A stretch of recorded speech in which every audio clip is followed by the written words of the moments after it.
This is Herbie. He's a 7-year-old orphaned orangutan. Now, orangutans, like the other great apes, the chimpanzees and the gorillas, are seriously endangered.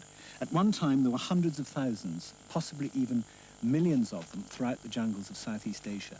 But now they're confined to the islands of Sumatra and Borneo, and probably there are fewer than 30,000 remaining in the wild. Well, for the past 20 years, a remarkable woman has been working to understand and conserve these wonderful animals here in Borneo. She's Professor Baruti Galdikas. I joined Baruti as she returned to Borneo after a 4-month absence, lecturing in North America. Her research station, 2 hours upriver by speedboat, is named Camp Leakey, after Louis Leakey, who helped to launch her research program. At Camp Leakey, she studies orangutans in the wild and has established a rehabilitation program for animals illegally taken from the wild. Today, the journey to Camp Leakey is a swift and magically beautiful one. But 20 years ago, on Baruti's first expedition here, it was a different story. The very first journey took us a whole day. It was raining. I was totally wet to the bone. And we paddled 2 dugout canoes here. So you arrived by dugout canoe? Yes, late in the afternoon. It was maybe half an hour before dark. And we had started early that morning. So it seemed like a long and arduous journey, and it was. And now you can make it, 2 hours. Things have changed.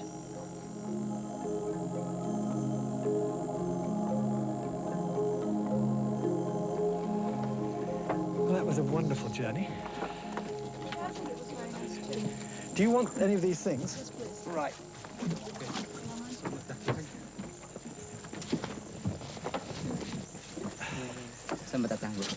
Oops. Well, thank you. This is fine. That's my first orangutan. Which one's that, do you know? Looks like Siswi, and she's eating soap. Soap? I know, they think it's whipped cream. It's the most amazing thing. Where would she have got that from? I don't know. I guess when somebody's back was turned, she just grabbed it and sped off with it.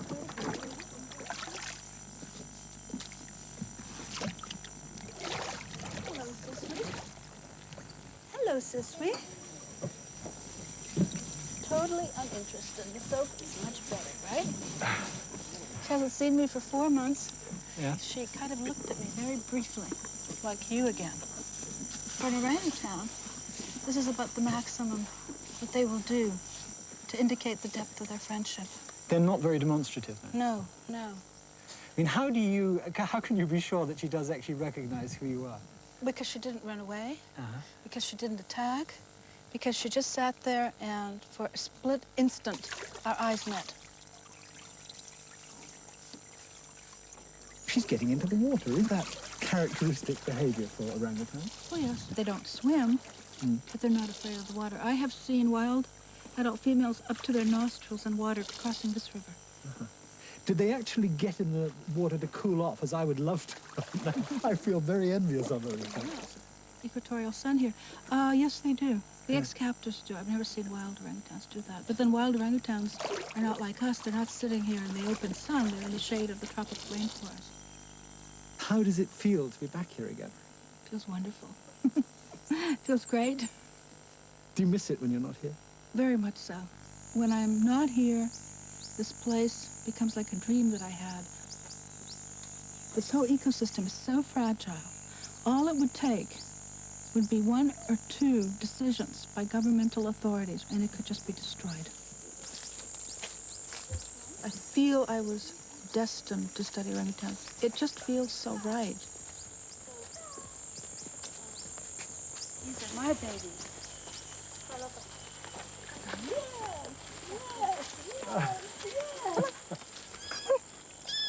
Do you find that the babies have favorite mother figures? Oh, absolutely, absolutely. Yeah. And in fact, when I left camp in January of this year, Helen Rose screamed, squealed, and literally had to be peeled off of me. I was told that some of them would go and wait for me at the end of the dock after I left.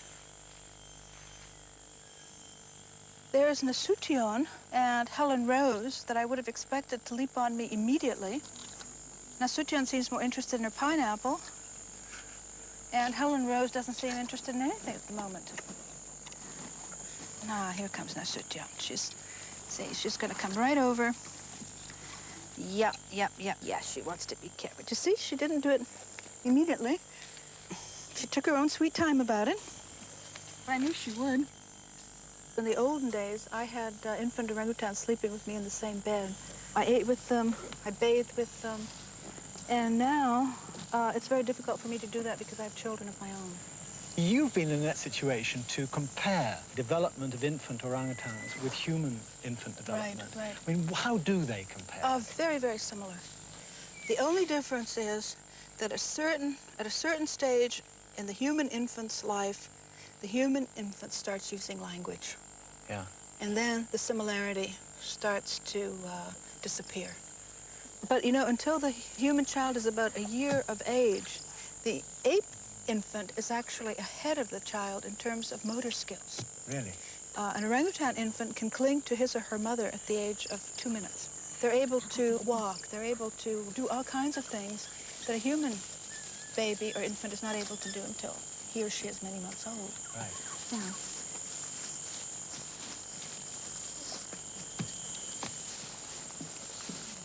Is this really close attachment to humans harmful in the sense that it makes it less likely that these animals can become truly wild? As the orangutan gets older, he or she naturally severs the bonds with his or her mother.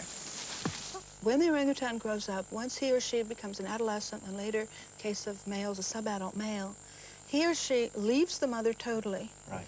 And becomes solitary after going through kind of a gregarious period of adolescence. Right. And this solitariness becomes more pronounced as the animal gets older. So part of the rehabilitation process is something very similar to what occurs in the wild. And that is the individual turns his or her back on his or her parent. Right. And it's a very, very complete process. Spending all this time amongst them, hasn't it given you any insight into what our distant ancestors may have been like before they came down from the trees?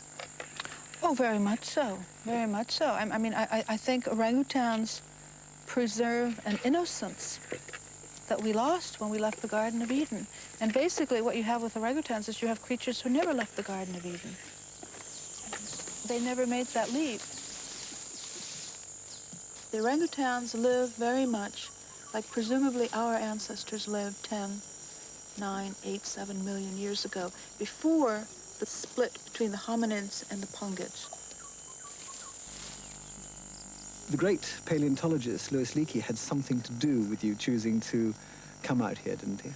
I went to a lecture that he gave, and he mentioned that he had a telegram from Dian Fossey saying that the wild gorillas were untying her shoelaces. And he mentioned that he had supported Dian Fossey's work with the gorillas, and he had supported Jane Goodall's work with the chimpanzees. As soon as I heard that, I knew he was the one. I knew he was the one who held the key to my studying orangutan. So I went up to him, and I asked him for his help. Do you think it's a coincidence that the three people who Louis Leakey supported in their work on the great apes were all three women? Oh, absolutely not. He believed that women made better primatologists because he felt that women were more patient, more perceptive, and that women did not excite the aggressive tendencies of male apes as much as men did. When you arrived here 20 years ago, how long did it take you to find orangutans? Sometimes I had to search as long as 10 days in a row, starting shortly after dawn and then continuing until shortly before dusk. Every day walking into the forest looking for orangutans. After I'd been here over half a year, I got a report from somebody who had previously studied orangutans relatively briefly in another place, and this person reported that orangutans were highly nomadic. And I thought, oh my goodness, that if this is true, that means all the orangutans have left. But it isn't true. The orangutans here are not nomadic. In other areas, they may be. But here, the females stay, and it's the males that come and go. Was it very discouraging sometimes? That was extremely discouraging. It was extremely discouraging. But, I mean, I knew I had no choice. I had to find them, and I did find them. Tracking the wild orangutans here in the Tanjung Puting National Park and keeping them under surveillance through 3 generations has been a tough task in this inhospitable swamp forest. But as well as the research work, Baruti is increasingly burdened by a flood of orphaned orangutans. She tries to rehabilitate and return to the wild. Within a day of coming here, the very first day that I arrived in Kumai and Pangkalambun, we got involved in orangutan rehabilitation. Unfortunately, there does seem to be an increase in the number of orangutans that are coming to this camp. And the reason has to do with the destruction of the tropical rainforest. As more and more of the tropical rainforest is being destroyed, more and more orangutans become displaced persons, and more of them come into contact with human beings. And as they come into contact with human beings, more and more of them are being killed. Herbie's history is actually rather tragic and dramatic. His mother was killed by Aboriginal Dayaks in the interior. A school teacher came by and saw his mother being cut into strips of meat. They were making orangutan jerky out of her. Herbie was tied up close by, watching his mother being cut to pieces. And the school teacher said, well, what are your plans for the infant? And they said, oh, as soon as he gets a little bit bigger and a little bit fatter, we're going to eat him. And the school teacher was so upset at this that he couldn't persuade the Dayaks to give Herbie to him, so he bought Herbie. You know, he paid a small amount and then immediately took a plane to Pangkalambun and brought him to our camp.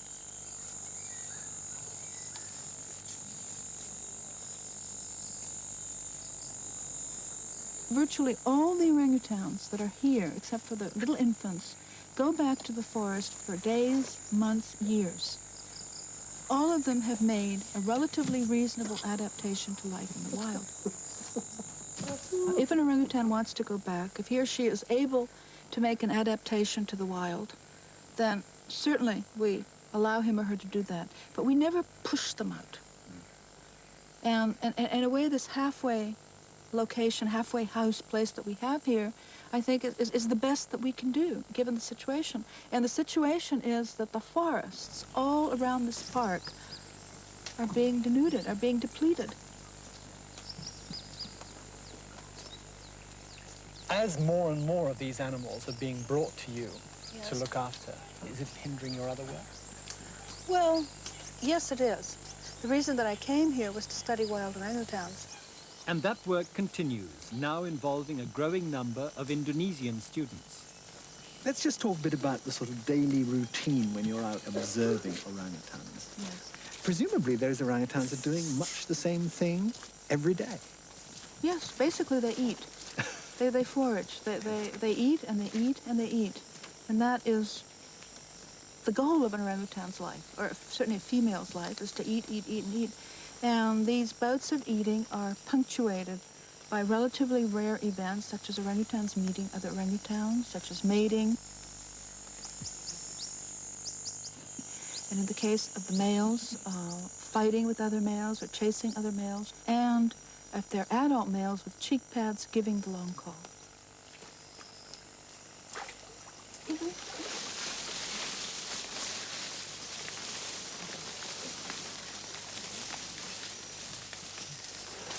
Itu warangas. Saya melihat. Lihat? Yang merah kan? Ya, itu warangas. Kita agak dekat camp saja. Sedang musim buah.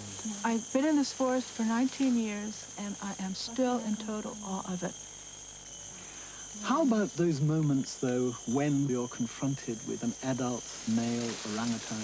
Yes. Wasn't it the first time, anyway, terrifying? It's actually chilling after the fact. When you're actually being charged by an adult male orangutan, you're so occupied with dealing with the situation that there is no time for terror to strike.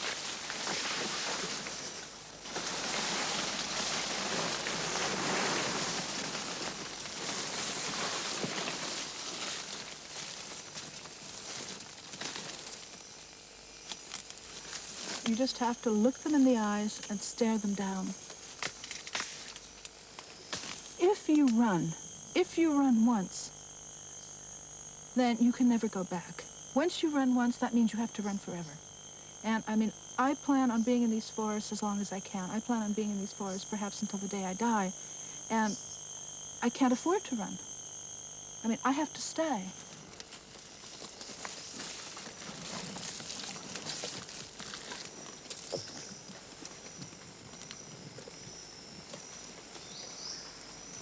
What conclusions have you come about their standing vis-à-vis the other great apes in terms of their nearness to us? Well, according to people who study these things, orangutans and human beings share 97% of their genetic material. So orangutans are very, very similar to human beings. We're almost sibling species. They're smart, and especially if they're female, especially if they're young, they're very amenable.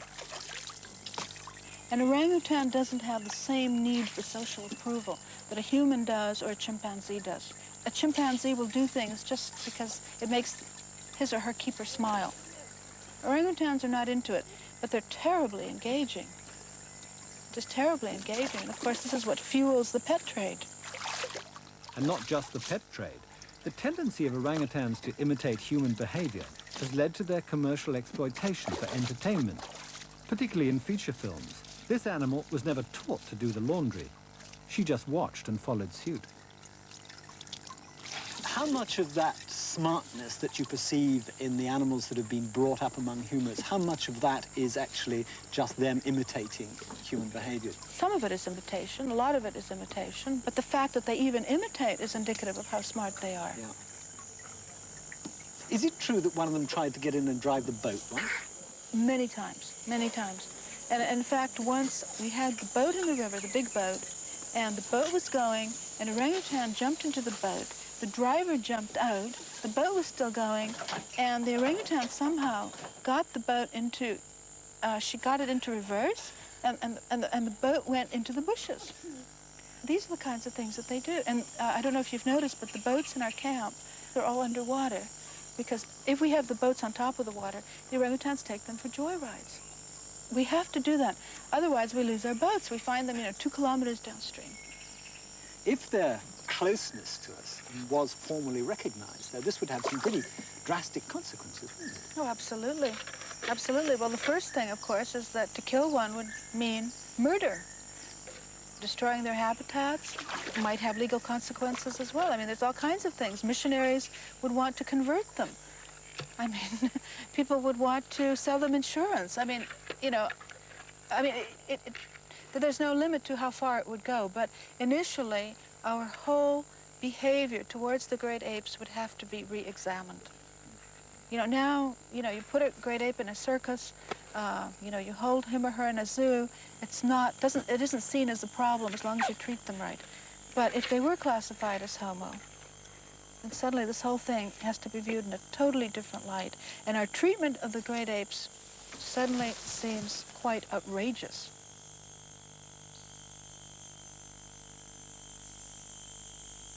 The one thing that can never come across on our film is Yes. the extraordinary temperature here and the humidity. Do you get used to that? As we stand here, my guess is that it's about 100% humidity. Yeah. And it surprised me because in the temperate zone, when it's 100% humidity, it means it's raining. Well, it's just beginning to rain now, but it's probably been 100% humidity all day, and it hasn't been raining. What it feels like, to me, it feels like being smothered in an invisible blanket.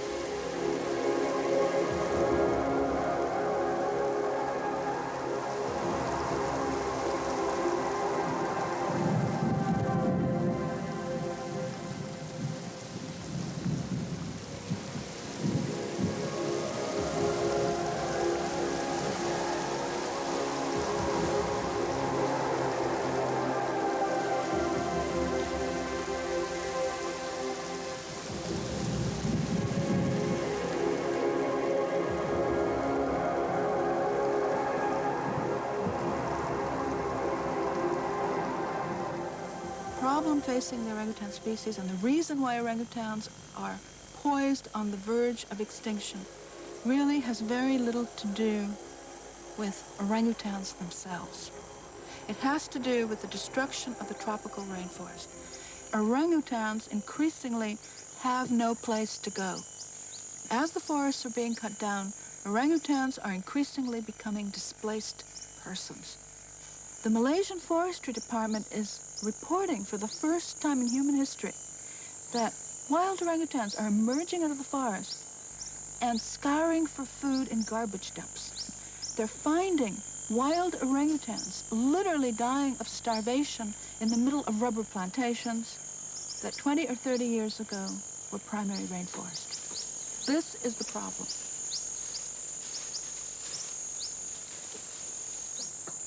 The rehabilitation work basically is kind of a Band-Aid solution. We take these orangutans and what we do kind of helps repay the debt that we owe them and we owe all of nature for the crimes that human beings have perpetrated against nature. But we're not solving the problem by returning them to the wild. The only way of solving the problem is by saving the wild, by saving orangutans. And in the process of saving orangutans, we are going to save ourselves, because we too desperately need the tropical rainforests, which have been called the lungs of the world. What do you actually feel that your achievement has been over the past 20 years? People have been talking about saving tropical rainforest, and they've been talking about this now for years. But actually, very few people have saved tropical rainforest. And what I have done is save a bit of tropical rainforest that otherwise would have been destroyed. That's contentment. Just by being here and by working here and by rehabilitating orangutans. What are you looking at, Jito? What are you threatening me, Jito? Are you threatening me, Jito? Here, we have made orangutans visible to the local people, to the local government, to whoever wants to come and see them. And by so doing, we have helped maintain the integrity of what has now been established as Tanjung Puting National Park. The young people of this generation, Indonesians, seem to be at the threshold of an awakening in terms of the environmental problems facing their nation and the world. And so I have optimism because I see my Indonesian students and I see how much conviction they have that something has to be done. Will the next generation of Indonesians be able to save the environment? Will they be able to save the rainforest? Maybe they will. Maybe they will. I certainly hope so.